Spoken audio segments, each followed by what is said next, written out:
একটা El Clasico রয়েছে, এগুলো তো তোমরা ফিটাইমো, তোমরা লোকের চ্যালেঞ্জ 100%। কোনো মনতে পারতা না এই বছর কোনো এল ক্লাসিকো জিততা। গতবার স্পেনিশ সুপার কাপের ফাইনালে যে হারাইছিল, যে ট্রফিটা জিতছিল, এগুলো শুধু হয়ে গেছে আপাতত। আর ফিরা যে অলরেডি দুইটা এল ক্লাসিকো হয়েছে, একটা 4-0, একটা 5-2।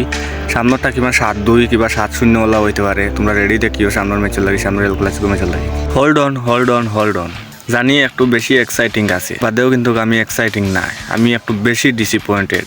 জাস্ট বিকজ খেলার স্কোরটা 5-1 না হইয়া 8-1 হইতো আসলো। If Wojciech Szczesny doesn't concede two red card, স্কোরটা কিছুটা ওলা হওয়ার কথা আছিল 8-1 অথবা 8-2। দেখো ভাই, ম্যাচ লইয়া তো আর এক্সট্রা কিচ্ছু মাথার নাই। ম্যাচও যা হয়েছে সব কিছু দেখার। ক্লাসিকো হয়ে দেখছো না, ইলা মানুষ হয়তো খুব কম আছো। রিয়াল মাদ্রিদ পুরা প্রিপারেশন, পুরা প্ল্যানিং লইয়া মাঠও নামছে। প্ল্যানিংটাও আছিল তারা প্রেসার অবজার্ভ করিয়া কাউন্টারও গোল দিব। আর তারা 5 মিনিটের মাথা তো স্কোর করছে, কিলিয়ান এমবাপ্পে গোল করছে, এটাও তার একটা প্ল্যানিং এর অংশ আছে। তারা সাকসেসফুলি 25টা মিনিট তার প্ল্যানিং মতো খেলছে। যখন 25 মিনিটের মাথার গেল লামিন ইয়ামালে গোল করে, তখন মূলত মাদ্রিদ ব্যাকফুট গেছে। এমন ভাবে ব্যাকফুট গেছে, তারা পুরো গাতো ফেলাই দিছে বার্সেলোনা। জাভি হার্নান্দেজের একটা ফেমাস স্টেটমেন্ট আছে, if you don't kill the Real Madrid kill you.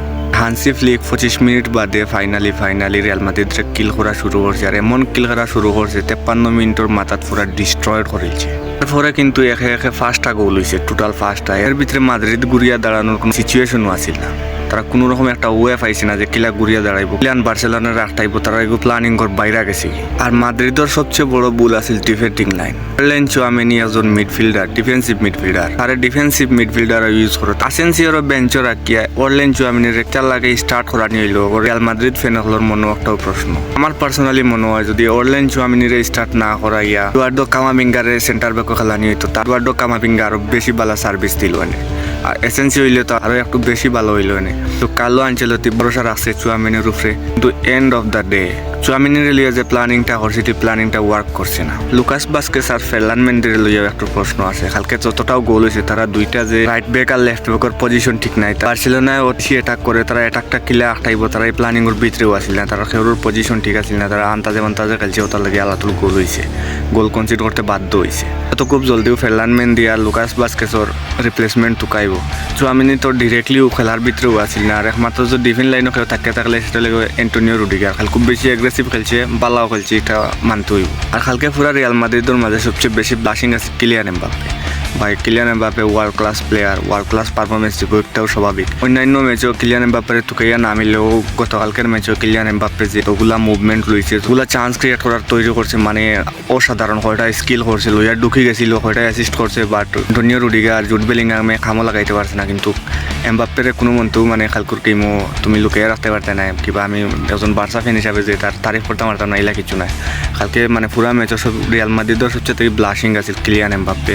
World class player, world class performance. সবচেয়ে বেশি মজার বিষয় আছিল ওয়েচেক চেজনির রেড কার্ডটা।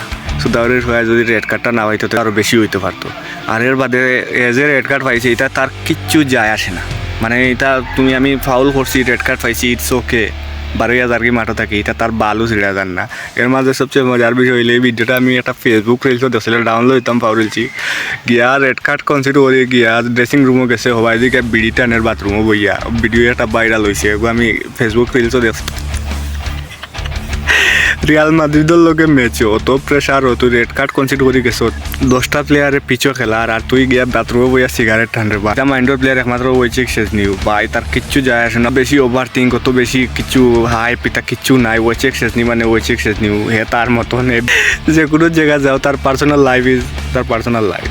আর কিতা মারতাম কালকের ম্যাচ লইয়া, যা মাতার মাতিলি। আমি আগে থেকেও জানতাম যে স্কোরটা ওলা কিছু হইব, তবে খেলার যখন 25 মিনিট পর্যন্ত আসলাম, তখন একটু বেশি ডর করছে যে খেলার স্কোরটা নিয়ে অন্য কোনো মন্ত্র হয়ে যায়। 5 মিনিটের মাথায় যখন কিলিয়ান এমবাপ্পে স্কোর করে, কিন্তু 25 মিনিট বাদে মনে হয়েছে যে গোল পরে 8টা হওয়ার দরকার আছিল, কিন্তু 1টা হয়েছে। মোটামুটি হ্যাপি আছি, পুরা হ্যাপি নাই। ওভার এক্সাইটিং বলতে কিছু নাই, কারণ 8টা দিতে পারলে একটু বেশি ওভার এক্সাইটিং থাকলাম। মানে জানতাম তোমরা ভালোভাবে ফিটাইমো। আর গতবার স্পেনিশ সুপার কাপের ফাইনালে যে হারাইছিল, যে ট্রফিটা জিতছিল, এগুলো শুধু হয়ে গেছে আপাতত। আর একটা এল ক্লাসিকো রয়েছে, এগুলো তো তোমরা ফিটাইমো, তোমরা লোকের চ্যালেঞ্জ 100%। তোমরা কোনো মনতে পারতা না এই বছর কোনো এল ক্লাসিকো জিততা। যে অলরেডি দুইটা এল ক্লাসিকো হয়েছে, একটা 4-0, একটা 5-2। সামনেরটা কিংবা 7-2 কিংবা 7-0 ওলা হইতে পারে। তোমরা রেডি দেখিও সামনের ম্যাচের লাগে, সামনের এল ক্লাসিকো ম্যাচের লাগে।